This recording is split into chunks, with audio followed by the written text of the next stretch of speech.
बिस्मिल्लाहिर्रहमानिर्रहीम। दोस्तों, आप देख रहे हैं खबर पॉइंट और मैं हूं राना वही। दोस्तों, आज हम बात करेंगे वीलॉग के अंदर पंजाब असम्बली के इजलास के हवाले से। पंजाब असम्बली का इजलास जो आज हुआ उसके अंदर बड़ी दिलचस्प जो बातें हुई, बहुत से वाक़या पेश आए, उसके बारे में आपको बताएंगे। सबसे पहले दोस्तों से रिक्वेस्ट करूंगा जिन्होंने अभी तक हमारा चैनल सब्सक्राइब नहीं किया वो कर लें। दोस्तों, अब आते हैं आज के वीलॉग की तरफ। आज के वीलॉग की में हम आपको बताएंगे कि डॉक्टर यास्मीन राशिद जो है ऐवान में क्यों नाराज़ हुई, किस रुकन के साथ उनकी नोकझोंक हुई, जिसके बाद डॉक्टर यास्मीन राशिद जो है वो नाराज नाराज दिखाई दी ईवान के अंदर। आपको ये भी बताएंगे कि आज अहमद शाह खग्गर ने ऐसी कौन सी बात की कि जिससे ऐवान में संजीदा ऐवान था और एकदम जो है वो खुशगवार मूड में तब्दील हो गया, और उनकी बातें जो है बड़ी दिलचस्पी के साथ सुनते रहे और ख़वातीन ने भी कहके लगाए। दोस्तों, आज हम आपको ये भी बताएंगे कि जो अपोजिशन है किन बातों के ऊपर वो तनकीद कर रही है हुकूमत के ऊपर, और डॉक्टर यास्मीन राशिद ने आज जो बड़े ऐलानात किए उसके बारे में बताएंगे कि डॉक्टरों के लिए एक बड़ी खुशखबरी है, वो भी आज इस वीलॉग के अंदर हम बात करेंगे। सबसे पहले आपको बताते हैं कि पंजाब असम्बली का इजलास जो है इसके बारे में आज बताते हैं कि ये पंजाब असम्बली का इजलास जब तलब किया जाता है तो फिर अरकान असम्बली को बुलाने के लिए ऐवान के अंदर घंटियाँ बजती हैं। वो भी हम आपको किसी दिन वीडियो के अंदर बताएंगे कि पंजाब असम्बली का इजलास की जो कार्रवाई होती है इसका क्या तरीकाकार है और किस कायदो ज़ाबत के तहत ये होती है। दोस्तों, आज के इजलास की बात करते हैं कि आज के इजलास जो है वो तकरीबन 1 घंटा 17 मिनट की ताख़ीर से चेयरमैन पैनल जो है, आज स्पीकर पंजाब असम्बली ने जो इजलास चेयर नहीं किया, जबकि चेयरमैन पैनल मियाँ मोहम्मद शफ़ी जो हैं उन्होंने इजलास कवर किया। इजलास की सदारत उन्होंने की मियाँ मोहम्मद शफ़ी ने, और उसमें हम आपको ये बता दूं मैं कि इजलास शुरू होते ही जो सबसे पहला काम होता है वो तलावत होती है, फिर नात होती है, फिर उसके बाद जो है वो जो वक्फा सवालात का आगाज़ करते हैं। वक्फा सवालात का आज जो एजेंडे के ऊपर जो सवालात थे वो महकमा सेहत के मुतल्लिक सवालात पूछे गए थे। दोस्तों, उसमें वो जो मुतल्लिका वज़ीर हैं, जैसा डॉक्टर यास्मीन राशिद जो वज़ीर हैं, वो सवालात के जवाब देती हैं। उससे आगे बढ़ते हैं। आज के इजलास के अंदर प्रोडक्शन आर्डर पे मियाँ हमजा शहबाज शरीफ जो थे अपोजिशन लीडर पंजाब असम्बली से, उन्होंने भी इजलास में शिरकत की। और अब आते हैं वक्फा सवालात में जो नोकझोंक हुई, जहाँ पे डॉक्टर यास्मीन राशिद साहबा नाराज़ हुई। दोस्तों, अपोजिशन की रुकन है सादिया तमूर साहबा, उन्होंने सवाल पूछा कि आज के दिन जो है महकमा हेल्थ और जो लोकल गवर्नमेंट का डिपार्टमेंट है जो अताई डॉक्टरों के खिलाफ ऑपरेशन करता है, उन्होंने कितनी कार्रवाई की है, कितने केसेस जो है आज रजिस्टर्ड किए हैं। जिस पर डॉक्टर यास्मीन राशिद ने उनको जवाब दिया कि आज की कार्रवाई नहीं बता सकती।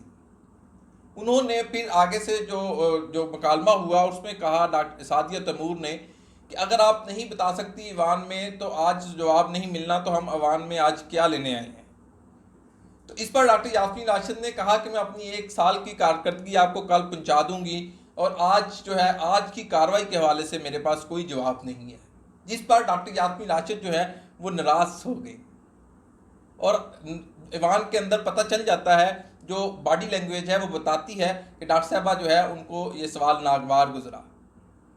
और दोस्तों, अब आगे बढ़ते हैं। अब आपको बताते हैं कि इसमें जो सादिया तमूर साहबा हैं वो मुस्लिम नवाज की रुकन है, और जबकि डॉक्टर यास्मीन राशिद वज़ीर हैं, और वज़ीर की जिम्मेदारी है कि वो ईवान के अंदर जो सवालात पूछे जाएँ उनके जवाब दे। तो इस तरह आगे बढ़ते हैं। आज अवैस लगारी जो कि मुस्लिम नवाज से रुकन पंजाब असम्बली हैं, वो भी काफ़ी गर्म नज़र आए। उन्होंने भी ताबड़तोड़ जो है हुकूमत के ऊपर हमले किए। उनका कहना था कि अगर जो नेशनल पॉलिसी नहीं बन पाई उसकी जिम्मेदार जो है हुकूमत है। जबकि ख्वाजा इमरान नज़ीर जो मुस्लिम नवाज के रुकन है वो भी काफ़ी सीखपा नजर आए। उन्होंने भी आज खूब चढ़ाई की हुकूमत के ऊपर, और उन्होंने कहा कि हुकूमत कोरोना से नहीं लड़ रही बल्कि अपोजिशन से निपट रही है। दोस्तों, ये बात वही है, राजो न्याज में करते हैं अरकान असम्बली, लेकिन दिल की बात कर जाते हैं। उनके दिल की बात ये थी कि अपोजिशन जो नैब के बुलावे आ रहे हैं अपोजिशन को यके बाद दीगरे ये ना आए। इसी पर भी वो जो है वो काफ़ी नाराज़ थे, लेकिन उन्होंने अपने दिल की बात जो है वो गोल मोल करके कह दी। लफ्ज़ों का गोरख धंधा है, अपने दिल की बात कहना आसान है। दोस्तों, अब आते हैं जो डॉक्टर यास्मीन राशिद साहबा ने आज बड़े ऐलानात भी किए हैं। उन्होंने आज ऐलान किया है कि वो 10,000 डॉक्टर भर्ती करने जा रही हैं पंजाब के अंदर, और बहुत सारों के इंटरव्यू चल रहे हैं। दोस्तों अब जो है महकमा सेहत के मुतल्लिक ये पहली बार हो रहा है कि एक मरतबा एक दफ़ा 10,000 डॉक्टर भर्ती किए जा रहे हैं। उन्होंने डॉक्टर यास्मीन राशिद ने आज ख्वाजा सलमान रफ़ीक जो कि साबिक वज़ीर हेल्थ थे पंजाब के, उनको आज तंज भी किया कि आपने कितने डॉक्टर्स की प्रमोशन की और कितने डॉक्टर्स को भर्ती किया। और ये नोक जोक चलती रहती है, जब ऐवान में होते हैं तो फिर सियासत भी तो करनी होती है ना। असल हमारे सियासतदान सियासत पे ज़्यादा फोकस करते हैं, अवाम के फलाही कामों के ऊपर कम फोकस करते हैं और जो आपस में ही उलझते रहते हैं। और हमने देखा कि अच्छी खासी बहस को जो है वो आपस की सियासत की नज़र कर देते हैं। दोस्तों अब आते हैं कि वो डॉक्टर यास्मीन राशिद ने जो अहम मामला था, किट्स का मामला था, उस पर आज ऐवान में पॉलिसी बयान दिया कि जो किट्स पंजाब के अंदर इस्तेमाल की जा रही हैं इनकी सलाहियत मुख्तलिफ है, 100% रिजल्ट इनसे आना नामुमकिन है। अब दोस्तों ये एक बड़ा मामला बड़ा अजीब है कि जो जिससे ये टेस्ट किए जाते हैं। मुझे याद है कि फवाद चौधरी साहब ने भी ये सवाल उठाया था कि जो नाकिस किट्स हैं इसकी निशानदेही की थी उन्होंने, और इसके ऊपर हुकूमत ने ताहाल कोई कार्रवाई नहीं की।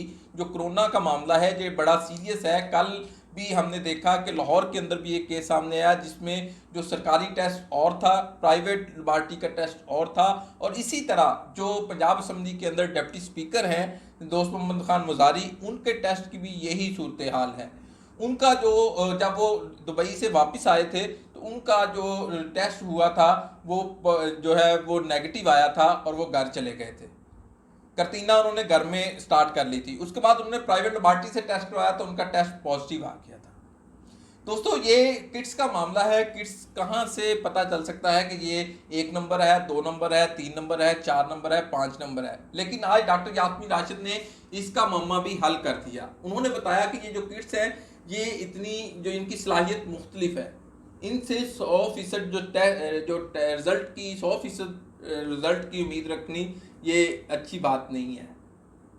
दोस्तों हम तो सेहत के मामले के ऊपर भी इतने क्यों इतने जो है वो बड़े दिल के साथ इन चीज़ों का एतराफ़ कर लेते हैं और इसके ऊपर कोई भी जो है कार्रवाई नहीं होती। दोस्तों अब मैं आपको बताता हूँ कि ये एक बड़ा सीरियस और हसास मामला है। जो किट्स का मामला है आज असम्बली के अंदर इसको उठाया गया और इसके ऊपर भी आपने जो गुफ्तगू सुनी बस ऑफिसर रिजल्ट नहीं आ सकता। यार ये किस तरह ये लोग बात कर देते हैं, इतना हसास मामला है। अगर एक बंदे को कोरोना हो जाता है तो वो परेशान रहता है, उसकी परेशानी ख़त्म नहीं होती। हमने अपनी मुईशत तबाह कर ली है, हमने अपने लोगों को घरों में बंद किया सिर्फ इस वजह से कि इस वबा पर काबू पा लिया जाए। और इस वबा की जो तशखीस जिससे होती है, तशखीस होती है, वो किट्स है। अगर वही अच्छी नहीं है, वही पायदार नहीं है तो फिर क्या फ़ायदा है इतने सारे प्रोसेस से गुजरने का। अल्लाह का वास्ता है, मैं इन हुक्मरानों से इल्तिजा करता हूँ कि कम से कम सेहत के मामले के ऊपर तो बेहतरीन इंतखाब किया जाए, अच्छी चीज़ का इंतखाब किया जाए, पायदार चीज़ का इंतखाब किया जाए, ताकि कोई भी शख्स जो है उसका एक टेस्ट और आ रहा है, दूसरा टेस्ट और आ रहा है, इस टेंशन से बाहर निकल आए। वो आपको शायद अंदाज़ा नहीं है कि जिन लोगों को कोरोना होता है, जिनके टेस्ट पॉजिटिव आते हैं, वो किन परेशानी का शिकार होते हैं, कितनी वो टेंशन लेते हैं, उनकी फैमिली को कितनी टेंशन होती है, उनकी फैमिली कितने जो है क्रॉस से गुजरती हैं।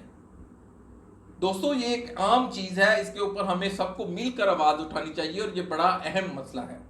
दोस्तों अब आते हैं दिलचस्प गुफ्तगू की तरफ। मैं आज वो गुफ्तगू आपको सुनाऊंगा भी। आज अहमद शाह खक्का ने कहा कि जब से कोरोना आया है हम तहजीब और जो अपना इस्लाम है उसके करीब होते जा रहे हैं। और उन्होंने इस आड़ के अंदर बहुत सी बातें ऐसी कह दी कि जिससे ख़वातीन भी बड़ी लुत्फ़अंदोज़ हुई, लेकिन उनको नागवार भी गुजरी। अहमद शाह खग्गा ने कहा कि हमारी ख़वातीन भी सुधर गई हैं जब से लॉकडाउन है। ना तो वो किसी नौकरानी की डिमांड कर रही हैं, ना घर में काम करने वाले किसी की डिमांड कर रही हैं, खुद ही कपड़े जो है वॉश करती हैं, खुद ही सफाई का इंतमाम भी खुद करती हैं। तो ये अच्छी बात है। उन्होंने एक और तजवीज़ दी कि हमारी जो दुकानें हैं ये सुबह फजर से लेकर मगरब तक रखना चाहिए, यही टाइम हमें प्रलॉन्ग करना चाहिए। और उनका ये भी कहना था कि शादी ब्याह का भी यही सिस्टम रखना चाहिए और मुख्तसर होना चाहिए और यही इसको ही आगे कैरी किया जाए। जो चीज़ें अब आदत डल चुकी है इसको अब हुकूमत को चाहिए कि इन पर अमल दरामद लागू और इसको यकीनी कानूनी जो है तजावीज़ दी कि इसको कानून का हिस्सा बना दिया जाए। तो दोस्तों आप खुद भी ये गुफ्तगू सुन लें अहमद शाह खग्गा साहब ने क्या कहा। और अगर आपको ये हमारा चैनल जो है वो जो वीडियो अच्छी लगी हो, हमारा चैनल को ज़रूर सब्सक्राइब करें, शेयर करें, लाइक करें। दोस्तों ऐसी आपको दिलचस्प पंजाब असम्बली की डायरी के हवाले से जो आपसे इजलास में होती रहेंगी वो हम आपको जो है वक्तन फ़वक्तन देते रहेंगे। शुक्रिया। जायद पैसा ज़ाया करते, मैं समझता हूँ कि ये भी एक अच्छा सबक है।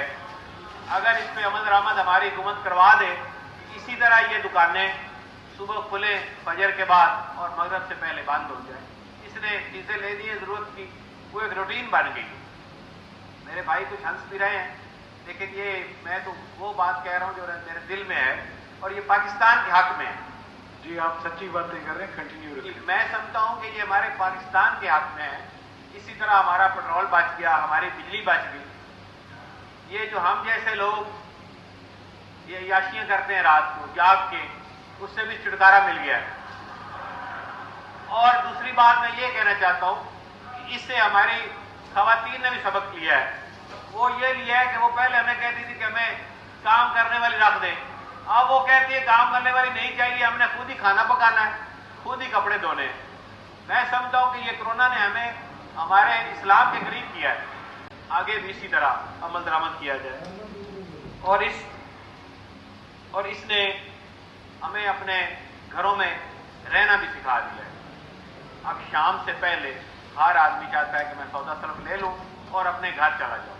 इसका हमें फायदा ये हुआ है कि रोड डकैती कम हो गई,